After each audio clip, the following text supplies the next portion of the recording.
This review is going to be very spoiler light, meaning that if you're a regular viewer of the channel who's unfamiliar with this show, then you're welcome to watch this review of its most recent episode, if that's something you feel like doing. No major spoilers from me, but I will touch broadly on elements that are presented throughout here, and with all that established, let's get started.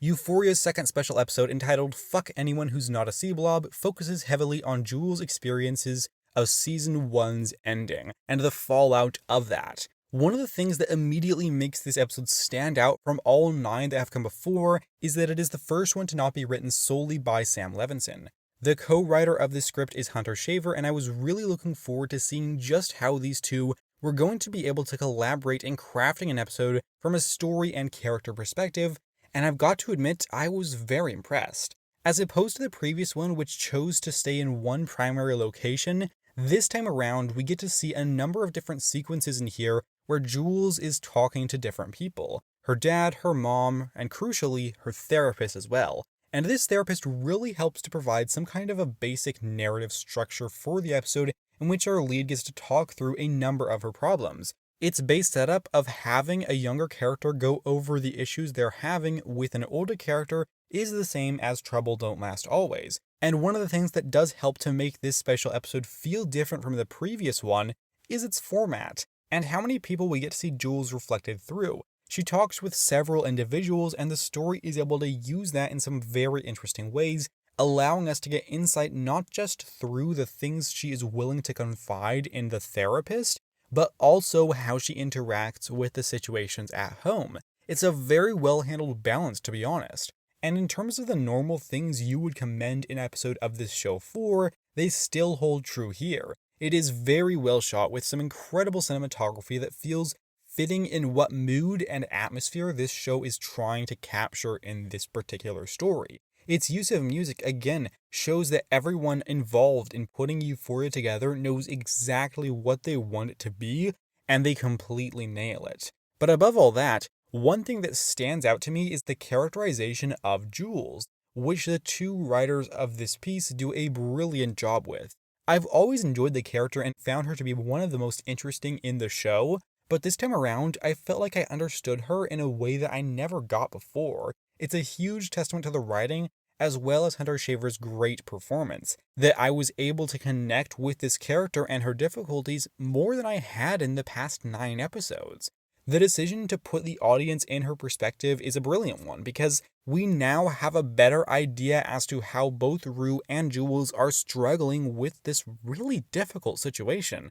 I liked what we got with this character before, especially as we saw her interacting with people other than Rue, but I connected with her in a way that the show hadn't quite gotten me to before. And this leads to another standout aspect of this episode, which is something that is always true for Euphoria, and that is its emotional realism.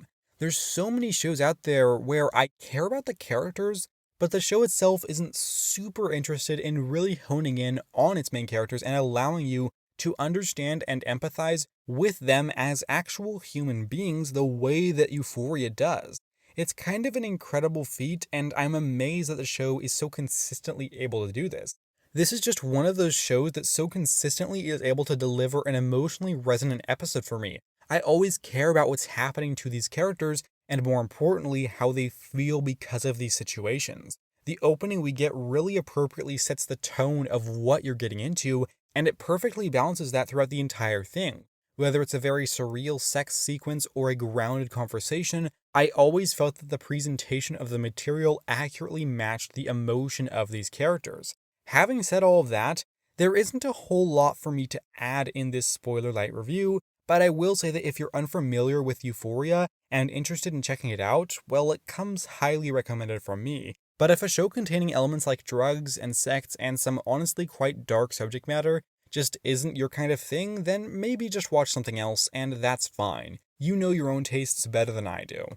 Overall, I found this episode to be really damn great. It is a pretty fantastic accomplishment in basically every way that it needed to be. From its visual presentation to the music choices alongside the fantastic performances, everything about this one just came together to be something really quite special. Sam Levinson and Hunter Shaver did a brilliant job crafting this truly heartbreaking and insightful episode, which I found to be just a rock-solid piece of television. I loved this one, and I'm going to give Fuck Anyone Who's Not a Sea Blob a rating of 9.25 out of 10. And that does it for this belated Euphoria review. I don't often talk about other shows on this channel, but because this is one that emotionally resonates with me so much and is so special to me, I found the time to make a video, even if it's like a month or two late in the end. I hope to see you around in the future, either on this channel or another one, but if not, that is absolutely fine, so long as you know that I appreciate your time here today. And with that said, thank you very much for watching, take care, and have a lovely week.